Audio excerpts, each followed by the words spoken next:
Final Fantasy VII Rebirth sale este 23 de enero en PC, y seguramente no sabes si vale la pena invertir tu tiempo y dinero en este juego. O mejor me compro 50 tabletas de turrón a 1 euro, para todo el año. Pues no te preocupes, que aquí estoy yo para sacarte de dudas, para que no te duela la cabeza pensar si vale la pena o no. Así que comencemos con el vídeo. Final Fantasy VII Rebirth, o también conocido como la segunda parte del remake de Final Fantasy VII, continúa justo después de donde acabó Final Fantasy VII Remake Intergrade, en la ciudad de Kalm, o Kalm Cloud según el original, con Cloud, Tifa, Barret, Aeris y Red 13, en donde el juego te llevará de la mano en todo momento, ya que no habrá mucha exploración en 2 horas, y es casi un camino lineal, pero solo será esa parte, porque después de eso, ¡bam! ¡Mundo abierto! Es hermoso, puedo ir donde yo quiera. Y decir que a partir de ahora habrá zonas gigantescas tipo la llanura de la calma de Final Fantasy X, pero 10 veces más grandes, además de ser un mundo abierto con muchas cosas que hacer, por lo que no estará vacío. La primera zona, si haces todo lo opcional, puede que te dure como 10 horas. Y no estoy exagerando. Y además deberías, para subir de nivel. De hecho, el mundo del Rebirth está dividido en zonas enormes, que se pueden considerar mundo abierto, por lo extensas que son. Y no es un semimundo abierto.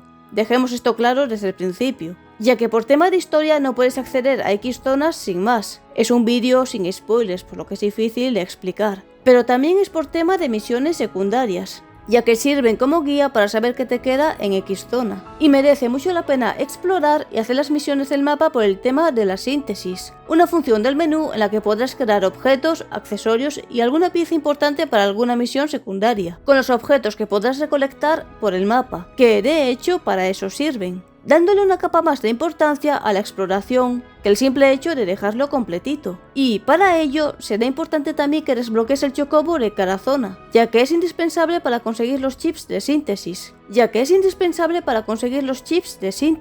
Y también para moverse más rápido por el mapa, obviamente. Además que al completar cualquier punto del mapa, este funcionará como viaje rápido. Os aconsejo que, al menos, completéis el icono que tiene un poco de amarillo y rojo en el mapa, ya que es bastante importante. De hecho, hay zonas donde esa misión cuenta más historia sobre el juego, y eso que ni siquiera es una misión secundaria. Si jugaste el Intergrade, y de hecho deberías, al menos mirártelo por YouTube, agrega a la jugabilidad del remake un sistema muy parecido al tablero de esferas de Final Fantasy X, en la que necesitarás conseguir manuales para recibir PA, o sea, puntos arma para desbloquear atributos y habilidades. Entre esas habilidades están las habilidades que, pulsando el botón R1 en una batalla, podrás ejecutar ataques combinados con ayuda de otro personaje, que llenará muchísimo la barra BTC de ambos. Esto se vio un poco en Intergrade con Yuffie y Sonon. También están las habilidades sincronizadas que podrás usar tras gastar X cantidad de barras BTC, en las que Cloud con ayuda de otro personaje del grupo realizarán un ataque conjunto contra un enemigo. Entre esas habilidades está una con la que conseguirán aumentar el tiempo de vulnerabilidad de un enemigo, si ejecutaste la técnica cuando estaba vulnerable, poder usar magia sin consumir PM durante un periodo de tiempo, tener 3 barras de BTC como la habilidad de Aeris en el remake, o una de superación con la que desbloquearás el poder usar límites de nivel 2. Eso sí, si luego quieres volver a usarla en el mismo combate, te costará gastar más barras de BTC, así que lo mejor es guardártela para momentos clave. Como consejo contra los jefes, un combo muy bueno es usar la de superación de límites para cuando está vulnerable usar el límite de nivel 2, y la de ampliación de tiempo de vulnerabilidad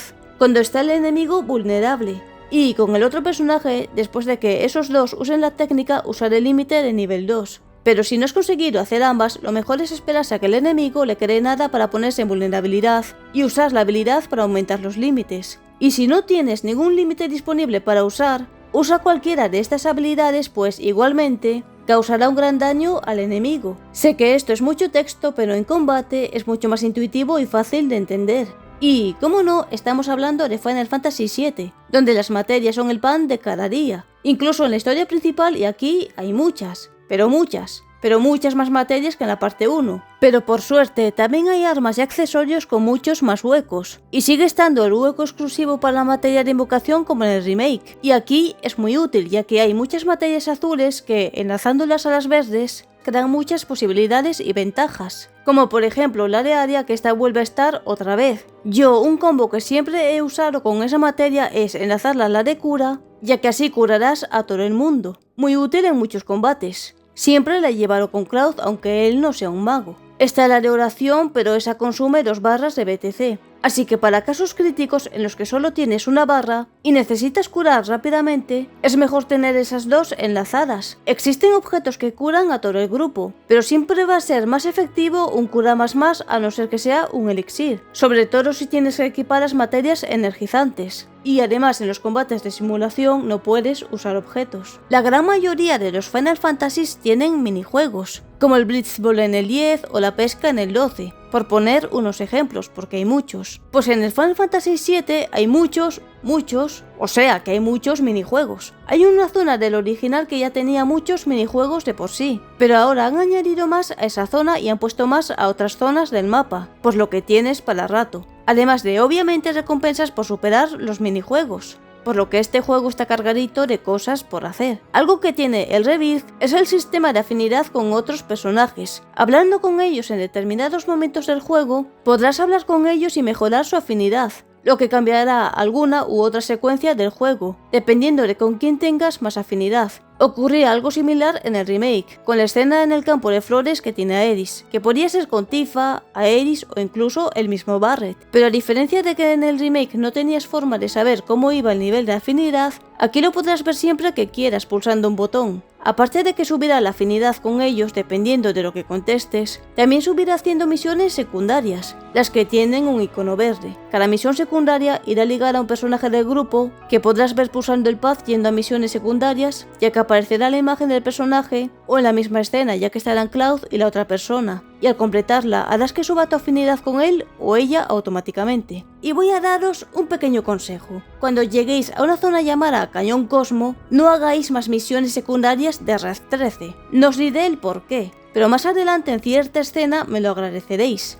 De hecho, voy a tener que cargar un punto anterior porque quiero ver unas escenas con otro personaje, porque me salió Red 13, y yo no quería que me saliera con él. A ver, no quiero que se me malinterprete, me encantan los animales, pero esas escenas sí que no, yo quiero a Tifa.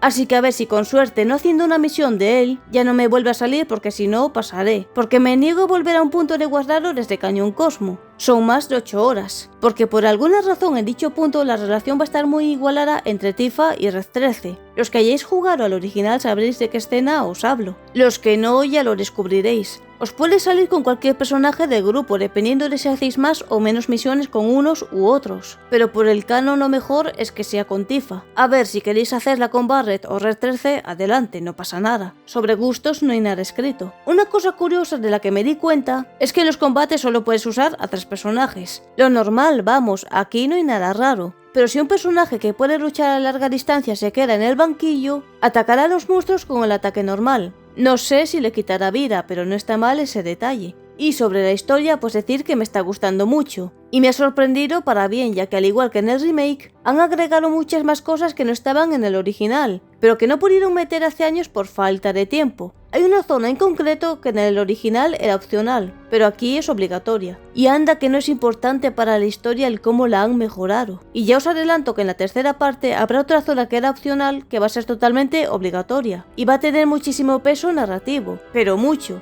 Yo en un vídeo que hice sobre curiosidades, mencioné si tal vez ocurriría y por Dios, va a ocurrir de verdad, y eso que lo dije antes de que saliera la segunda parte. También ocurre lo mismo con 2 personajes que en el juego original eran totalmente opcionales y podías no tenerlos si no querías, pero ahora vas a tenerlos sí o sí. Algo que han mejorado mucho en esta versión del 7 es que han trabajado en mejorar las relaciones e historias de los personajes para que al unirse al grupo sea más natural y tenga mucho más sentido, ya que en el original apenas tienen relación entre ellos, solo Tifa y Cloud, pero el resto es un poco por conveniencia del guión y tener más gente en el grupo que por otra razón. Es como, sí, venga, vente con nosotros, y ya. Vamos, que sobre eso está mucho mejor escrita esta nueva versión, que dicho tema lo han cuidado mucho. Sobre temas gráficos se ven fantásticos. No se ve mal como dijo un random de por ahí. Yo os he puesto gameplay para no haceros spoilers, pero os aseguro que el juego se ve muy bien. También, a diferencia del original, los pueblos y ciudades están llenos de vida en lugar de solo unas 5 o 6 personas, pero se entiende por las capacidades de aquella época. Hay zonas que en el original duraban muy poco, pero aquí las han alargado y no se siente como relleno. Quedan bien ya que sirve para explicar mucho mejor la historia. cosa que el original hacía un poco regular. Pero esto ya no fue culpa de aquella Squaresoft. Ya hice un vídeo sobre eso que tenéis por el canal. Pero ahora tienen la oportunidad de crear la mejor versión del Final Fantasy VII en todo su esplendor. Y que de hecho si jugasteis al original y conocéis el contenido descartado disfrutaréis muchísimo más que si solo jugáis el remake y el Rebirth. Y ahora viene la pregunta más importante de este vídeo y es: ¿Final Fantasy VII Rebirth vale la pena? Pues si habéis visto el vídeo la respuesta es muy obvia, ya la sabéis. Es un rotundo no. ¿Os lo habéis creído? Obviamente es un sí. Final Fantasy Rebirth es un juegazo que merece que lo juegues. Tienes horas y horas de diversión y es uno de los mejores juegos del 2024. De hecho, era el GOTY y más que merecido. Pero ya sabemos cómo son los Game Awards, que no se trata del premio al mejor juego del año, sino de ver qué compañía tiene más dinero para sobornar a los, entre muchas comillas, jueces. Porque esos ni son jueces ni son nada.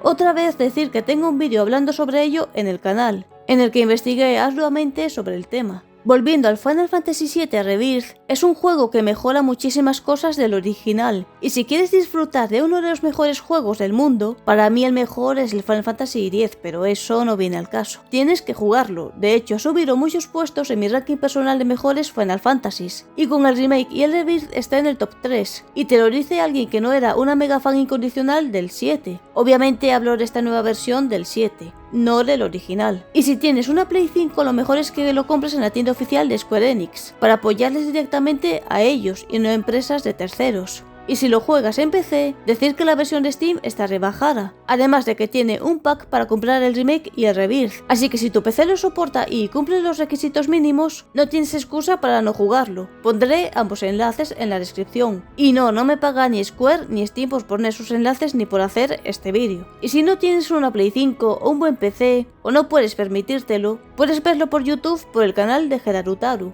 el cual te dejaré un link a su lista. Y no, tampoco me paga él, pero lo considero el mejor youtuber de Final Fantasy. Además, si tienes una partida del remake y del Intergrade, recibirás la materia Leviatán y la Mu. Y si juegas la demo de Play 5, también obtendrás un regalo adicional. La demo son las 2 primeras horas del juego que podrás pasar al juego final y empezar desde ahí. Por desgracia, dicha demo no está en PC, pero por la precompra te darán 2 brazaletes y una materia de invocación, Trinidad de Moguris. Sin duda, el mejor juego de 2024 de lejos. Vas a tener horas de diversión y podrás vivir una gran aventura. A mí me queda aún un poco para terminarlo del todo, porque lo pude empezar hace unos pocos meses y con el tema de YouTube y cosas IRL, pues apenas he tenido tiempo para jugar. Porque sí, YouTube es un trabajo al fin y al cabo. Y lo peor es que no estoy cobrando nada por ello, qué injusticia. Pero quiero defender los RPGs y la saga Final Fantasy en general, porque los Final Fantasies es lo mejor que hay en la industria de los videojuegos y no admito discusión alguna. Así que suscribiros, like y campanita, gracias por ver y nos vemos en el próximo vídeo.